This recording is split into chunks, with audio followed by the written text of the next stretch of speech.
Preparations for this hurricane are highlighting a major issue in Wake County, which is a lack of emergency shelter space for the growing number of people experiencing homelessness. Right now, Wake County has no permanent emergency shelter. WRL's Joe Fisher is live in Raleigh for us to explain how this problem goes beyond just this one hurricane. Joe. Dan, shelters in Wake County are currently operating at maximum capacity. If a storm were to roll through this week, for example, there is quite literally nowhere for people without a home to go. Right now, there is a major effort underway to find a temporary shelter space, especially with winter weather weeks away. So here's all of the blankets. The blankets are ready, but there's nowhere to put the cots. We have the supplies, we've got the people, we've got the city offering to fund it.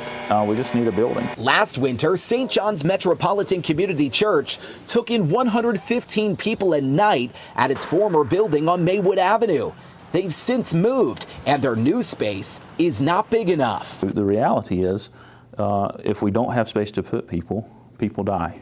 And that's whether or not we have a space or enough space. Pastor Vance Haywood says the White Flag warming shelter opens when temperatures fall below 35 degrees. That typically happens the first week of November. It's like a race against the clock. The lack of shelter is concerning for people experiencing homelessness, like Stephen Hale. So I either have to find this place that's warm for us to sleep, or I can't, and I'm just going to find some more warmer blankets or a tent or something. The St. John's shelter opened 69 nights last winter, providing over 6,100 bed nights to 842 people. Most nights, the shelter was over capacity.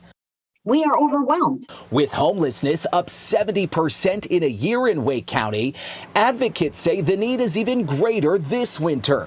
They're looking for a 7,000 to 8,000 square foot space for 150 beds, somewhere near a bus line that can be used between November and April. We are still making phone calls and calling everybody we know, hey, do you know someone? I might know someone who knows someone who knows someone, and we'll make those calls too. With lives on the line, there's hope that someone, somewhere, will step up. Nobody should be on these streets regardless of what they is or where their mentality stands. Everybody deserves a place to stay. I'm Joe Fisher, WRAL News, Raleigh. And of course, this is crucial to a lot of people's lives. If you do have a space or a potential lead on a space, we have posted contact information for St. John's Church on WRAL.com.